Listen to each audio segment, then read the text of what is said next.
I love you so now. And I'll never, never go now. Come on now, baby, let's go bye-bye. Come, Richie. Let's start again. Well, I'll kiss you once and I'll kiss you once again. And Don't rewrite the song. Just do it the way you did the first time, okay? hey, hey, baby, baby, tell me you love me. That you were always thinking of me. Come on, let's go out and again and again and again. Richie, that was our fault. Hey, hey, baby, baby, tell me you love me. That you were always thinking of me. Come on, let's go out and again and again and again.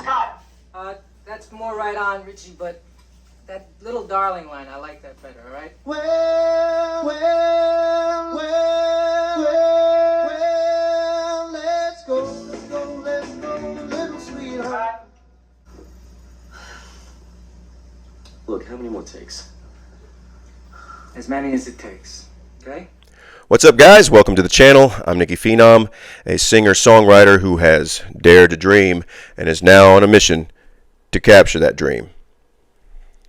I created this channel not only to share my original music, but to document my journey and to share some experiences along the way in hopes that it helps to inspire, motivate, and educate you and others like us so that we can grow together as artists. In this video, I want to tell you guys of my experiences performing live and recording in the studio, and kind of talk about the differences between the two. So did you guys like that scene I put in the beginning of this video? That's actually a scene from the movie called La Bamba. I think it was back in the late 80s when this movie came out. Anyway, it's one of my personal favorites. I recommend it if you haven't seen it. It's actually a true story about a young singer named Ritchie Valens who was discovered by this manager and was asked to come into a studio and record his music. And of course, Richie's like, heck yeah, let's, sure, why not? Let's do this. And when he gets in the studio, he's realizing it's like a whole different world. Okay, it's there's a lot of editing, there's specifics, there's repetitiveness, and it's just they're keeping him in there over and over, and it's a lot of work. It turns out to be a big struggle for him as compared to when he performed live. And so I thought it was a really good scene to put up for this.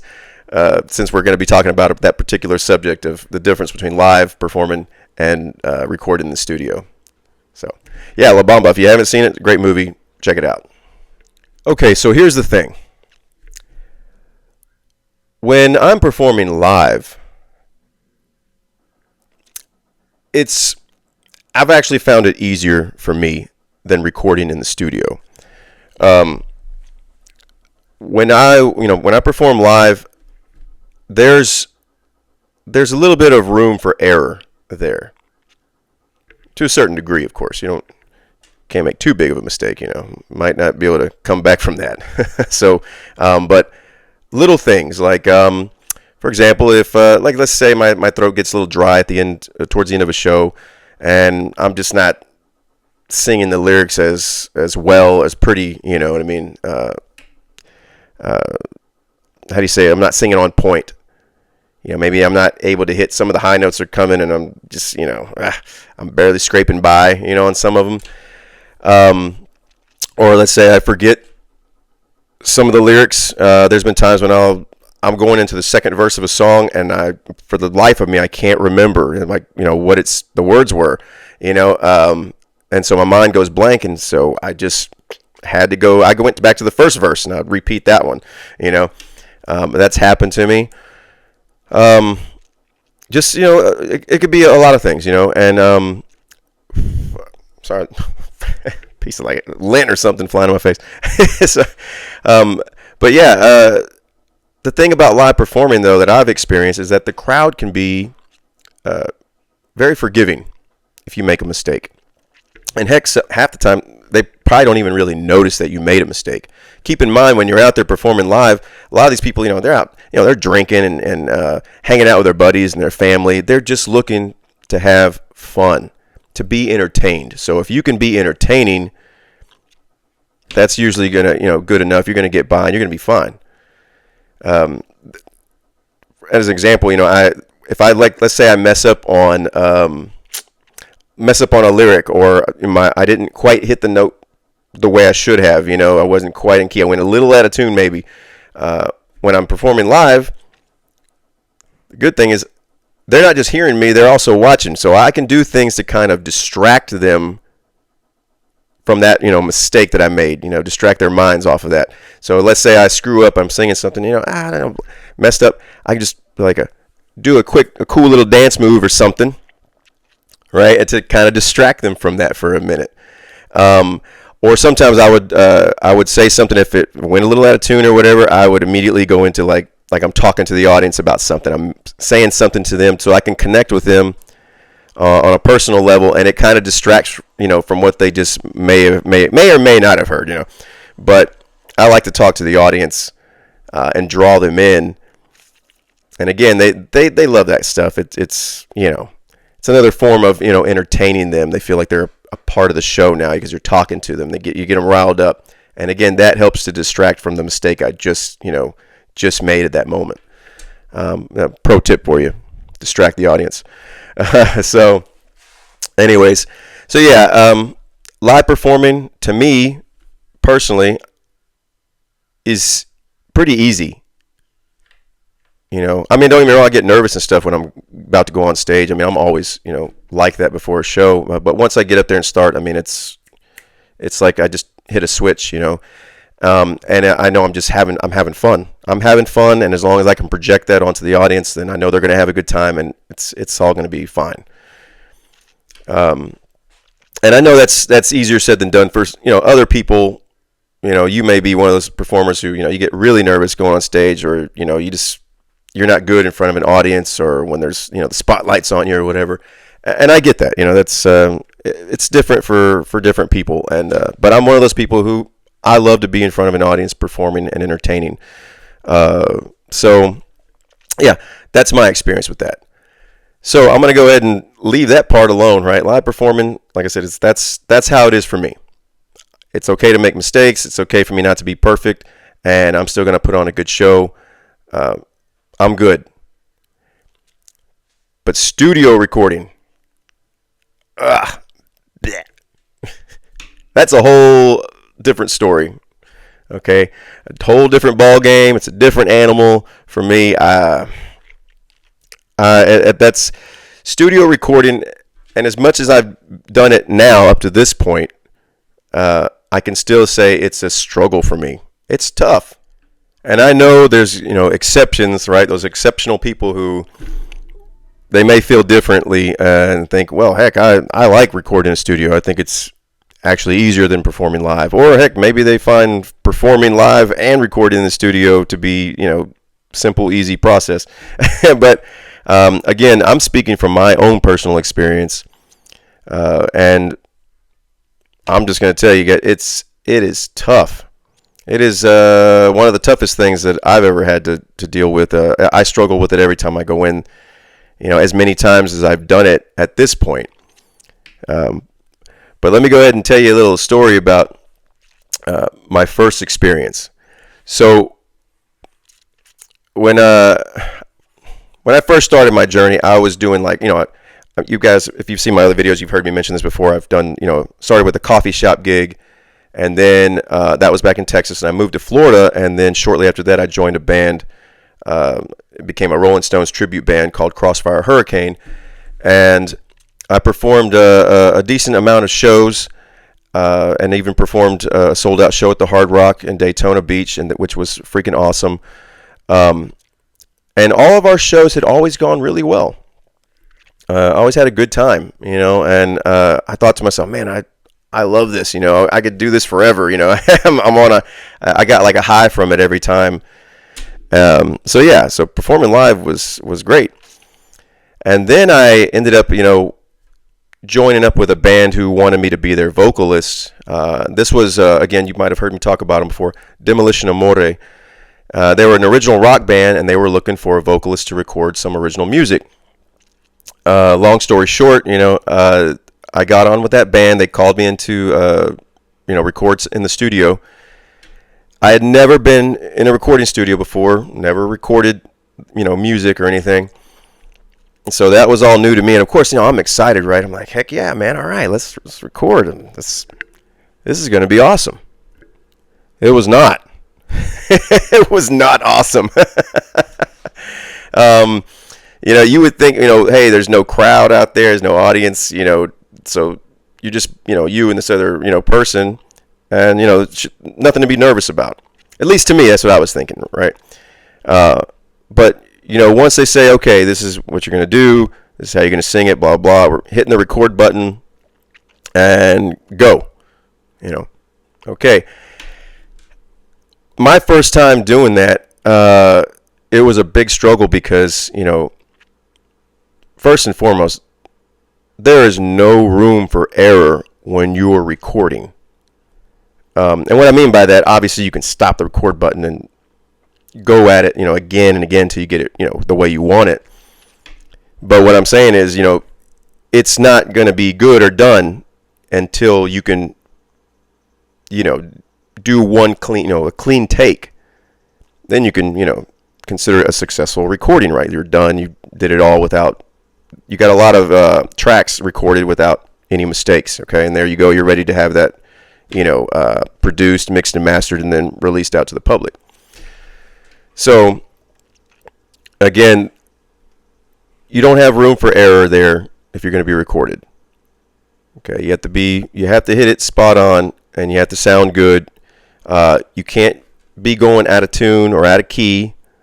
There's no, making a mistake and then trying to distract the guy recording, trying to distract him, and so he doesn't notice your mistake. No, it's a recording, right? Like everything's concentrated on your singing, your delivery of the song. So everything's coming in very clearly and everybody can hear you, okay? And so it has to be on point. You can't forget your lyrics because, again, you're trying to record a clean take of a completed song. So you can't mess up the lyrics at all. You can't mumble or whatever, you know what I mean? Like, you have to be very clear, I guess, articulate. Okay, you have to articulate your words, be very clear with your words, make sure people are able to hear what you're saying clearly into the mic. What else? Oh man, there was another one I was going to say. Anyways, well, I'm sure it'll come to me later, but yeah, you have to make sure you're on point when it comes to recording. Otherwise, you will be there for as long as it takes to get the right recording down, so that your producer can take that and apply it and start working with it. But he can't really work with something if it's like I said, you went out of tune, or you said the words wrong, or you're not being clearly and it's not coming out in the mic right. The other thing is you have to become comfortable with singing into the mic. And this is a studio recording mic that we're talking about. I'm not talking about, on stage. And of course there's little, rules for singing into a microphone on stage as well, right? Like, for example, it doesn't matter. Like, you can't get too close on the mic like this, right? Like, it's just like super close, and it may tend to screw up the audio, right? Like, hey, yeah, whatever, whatever your lyrics are. Sorry, that was a stupid example. but you see what I'm saying, right? Like, you can't get too close on the mic, but you don't want to be too far away from the mic. You got to find a good range between you and the mic, that perfect space, okay, so that everything comes in clearly. All right. But it's not just staying in that one spot and keeping this distance, right? It's also like, let's say there's times when you're going to be singing parts of a song that might be more like intimate, or you kind of lower the voice, like I don't know, more whispery. You're not being as vocalizing it as much or being as loud. For example, it might be like a love song or something. You're like, oh sweet baby, na na na na na. So you get up close on the mic. Otherwise, the mic won't be able to pick you up, even if you're at a pretty, that decent distance that you're usually at when you're just doing your normal singing. Now you're getting kind of intimate, right? Now you're whispering, and now you want to be close to the mic. And then you have times when you're going to be hitting a high note, right, or doing something crazy like, "Where have you gone?" You got to pull away just enough so that it picks up.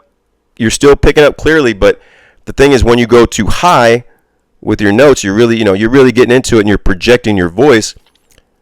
Being at this, your normal distance, like your pretty good distance that you would typically like to be at.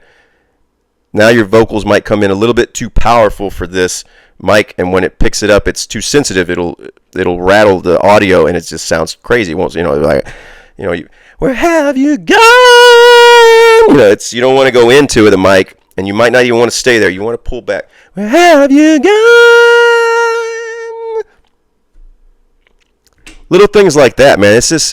It's really the details that get me, And I've never been one of those guys who goes in and records a song just typically in one take. It's usually like multiple takes. Because it's just the way it is. Like I said, it's because I might make a mistake, or I forget my lyrics, or I decide that I wanted to. Maybe when I'm singing the song, I decide I want to sing it differently. Or like, oh, maybe I should have said it more like this. With this, maybe some different style to it, right? Some different swag to it. There's a lot of different things. So yeah. Back to what I was saying about my original. The first time I was in the studio, it was tough, man. And I remember my producer, who's now a good friend of mine.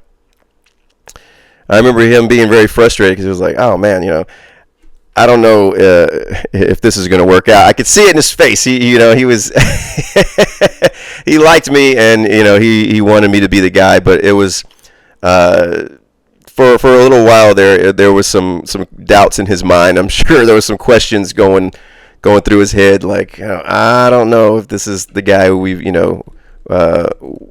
been looking for. So so it's tough.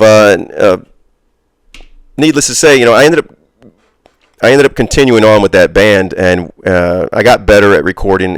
Thankfully, he saw me as a diamond in the rough, and they were able to work with me on getting my vocals right and becoming more of a recording artist in the studio. So I still struggle with it to this day, but I had gotten better at it. I feel a little more comfortable with it, but again, to me, it's just a big pain in the ass, man. But I know when I'm going into the studio, I'm planning to be there pretty much all day, because that's about how long it's going to take. And I know sometimes I don't even get it done in that one day. I might, we might have to stop and say, look, let's reschedule to come back in, and finish this up another day. So it might take multiple days to get done what I need in the studio. So yeah, studio recording is really, really tough, and it's totally different from performing live.